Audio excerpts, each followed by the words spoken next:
Ahora vamos a aprender cómo utilizar una referencia a una fórmula o a un valor que se encuentra en una hoja de cálculo diferente a la que nos encontramos. En este ejemplo, vamos a suponer que después de que yo calcule el total, el cual lo voy a calcular de la siguiente manera, es simplemente igual y voy a poner cada una de las celdas. Más adelante vamos a explicar cómo utilizar una función, pero voy a ir sumando en este caso celda por celda. Esto solamente con la finalidad de que identifiques todo lo que te vas a simplificar cuando utilices las funciones de Excel. Esa sería la forma correcta de hacerlo. Si ya no procede, le damos Enter. Ok, algo bien importante. Si algún dato cambia, cuando tú utilizas fórmulas utilizando como referencias las celdas, cualquier dato que cambie en alguna de las celdas donde estás apuntando a tu fórmula se actualiza en automático. Por ejemplo, imagina que el importe de este producto, que es C9 por D9, en algún momento el precio unitario de este producto cambia. Vamos a pensar que en lugar de 24 es 25. Nota cómo automáticamente se actualizaron todos los datos que dependen de este precio. Se actualizó este importe, se actualizó este subtotal y se actualizó el gran total. Esa es la ventaja de utilizar referencias hacia las celdas en lugar de que utilices directamente los números. Bueno, tenemos ahora el total de este dato y vamos a suponer que ahora necesitamos calcular el costo del envío, pero el costo del envío se encuentra en otra hoja. Aquí puse una hoja que se llama costo envíos. Vamos a suponer que le doy clic, es un envío nacional y este dato se encuentra en la celda B2, como puedes observar, pero se encuentra en una hoja diferente. Normalmente mi hoja de trabajo es factura y este dato está en la hoja que se llama costos de envío. Yo lo puedo referir de la siguiente forma. Es muy simple. Hago clic en la celda donde quiero el dato, que ya lo tengo seleccionado, presiono igual, selecciono la hoja que contiene la información, en este caso es costo envíos, y hago clic en la celda donde se encuentra la información. Nota cómo en la fórmula está poniendo el nombre de la hoja, en este caso lo pone entre comillas porque tiene un espacio entre la palabra costo y envíos. Esto es para que sepa que el nombre de la hoja de cálculo es costo envíos y la admiración me permite separar la dirección de la celda donde se encuentra el dato. Le voy a dar Enter y nota cómo automáticamente en la hoja factura estoy haciendo referencia a un dato que está en la celda B2, pero en la hoja costo envíos. ¿Ok? Y aquí pues puedo proceder a hacer una operación aritmética común y corriente como si este dato estuviera en esta hoja de cálculo. Igual al total más el costo del envío. Cuando ingresas una fórmula en términos de otras celdas que están referenciadas en tu fórmula, se dice que estás utilizando una fórmula que contiene referencias relativas. Como en este caso, que puedes observar que en la celda E10 tenemos una fórmula que apunta a la celda C10 y D10. En la siguiente celda apunta a la celda C11 y D12 y así sucesivamente.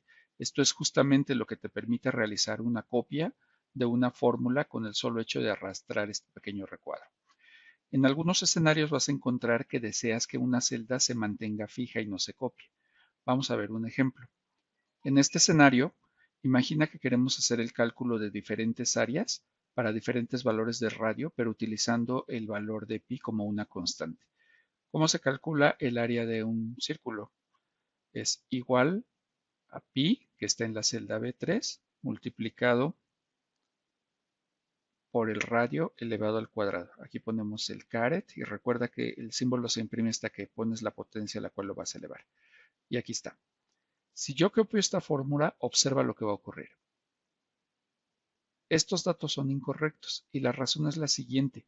Cada vez que yo la copio, observa aquí en la barra de fórmulas cómo va moviéndose la primera celda que se referencia en la fórmula. Es decir, el valor correcto para la primera fórmula de B3 no se mantiene fijo, sino que cada vez que yo copio la fórmula, asume Excel que estoy tratando de copiar el valor de la celda contigua, de la celda siguiente que es B4.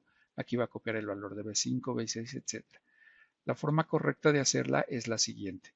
Voy a borrar esta información y para indicar que deseo que la celda se mantenga fija, voy a poner un signo de pesos antes de la columna B y un signo de pesos antes de la celda de la fila número 3. Estos signos de pesos le indican a Excel que mantenga fija esta celda, es decir, que aunque la fórmula se copie, esta celda se mantenga fija. El resultado aquí es igual, pero ahora observa cuando copio la fórmula. Observa que en todas las fórmulas la celda B3 se mantiene fija.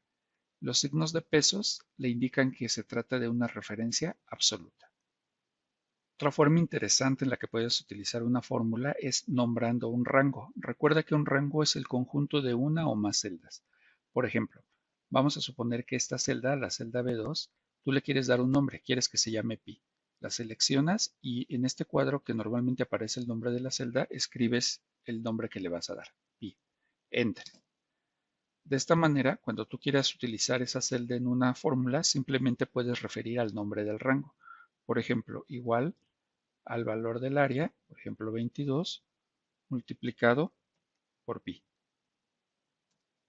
Y te da este dato. ¿Ok? Bueno, aquí no generé directamente, recuerda que es pi por radio al cuadrado. Aquí tendría que ponerle, para que dé correctamente, 2 al cuadrado. Y corresponde con este dato. También puedes utilizar los nombres de rangos para poder realizar una búsqueda en ese rango. Por ejemplo, tú puedes seleccionar una lista de celdas, un rango como este, y le puedo poner el nombre que yo quiero. Por ejemplo, le vamos a poner aquí descripción. Descripciones, por ejemplo. Le doy Enter. Y ahora va a quedar aquí listado el nombre de ese rango. Cada vez que yo lo seleccione de la lista, automáticamente me lo va a buscar. Yo lo puedo utilizar cuando utilice funciones, por ejemplo, cuando utilice la función buscar, le puedo decir el nombre del rango en el que deseo que busque y eso hace mucho más legible el uso de funciones y de fórmulas. Ahora vamos a aprender cómo utilizar algunas funciones básicas de Excel. ¿Recuerdas en este ejemplo cómo realizamos una fórmula, cómo pusimos una fórmula para realizar diferentes tipos de cálculo? Aquí, por ejemplo, estuvimos realizando diferentes sumas, ¿ok? Aquí para calcular la suma, prácticamente pusimos una referencia a cada una de las celdas que deseábamos sumar. Le voy a dar doble clic a la celda para que observes. Aquí lo que estoy diciendo es que sume celda por celda. Pero por supuesto existen funciones que te permiten hacerlo esto de una manera más sencilla. Para ejemplificar la primera de ellas, pues vamos a borrar el contenido de esta celda, vamos a poner el signo igual y vamos a utilizar la función suma.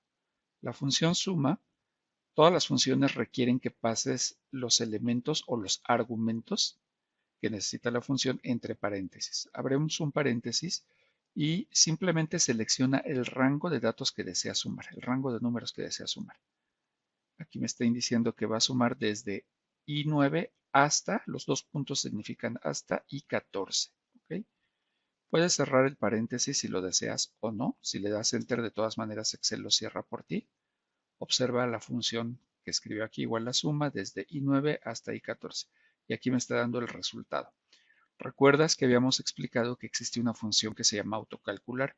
Cuando tú seleccionas un rango con información, con números específicamente, abajo en la barra de estado Excel te muestra cuánto es el valor que tiene la función suma y otra función promedio y otra función recuento.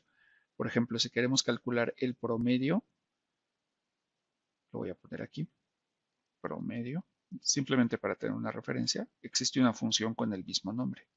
Promedio, abrimos paréntesis, selecciono el rango de números que deseo promediar, le doy Enter y aquí está.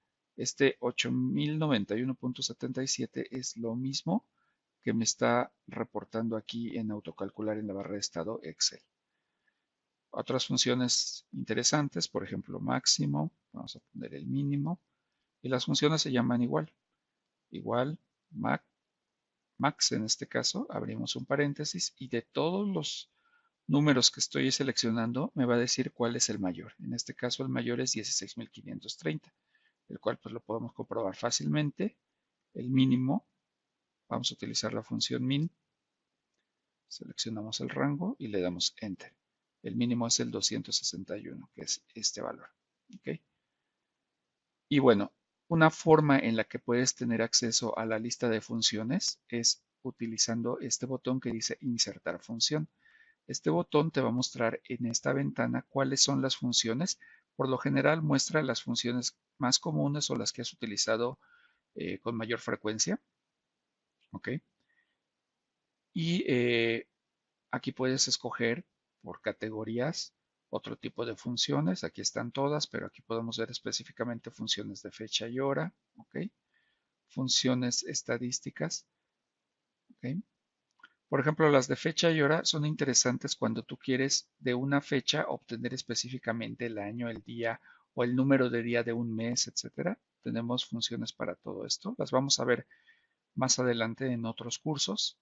Tenemos funciones también de texto que te permiten reemplazar caracteres o extraer un carácter. Quizá de las funciones más utilizadas son las de búsqueda y referencia, que te van a permitir localizar información a partir de un rango. Por ahora, solamente pretendo mostrar cómo utilizar una función. Más adelante vamos a explicar algunas de ellas.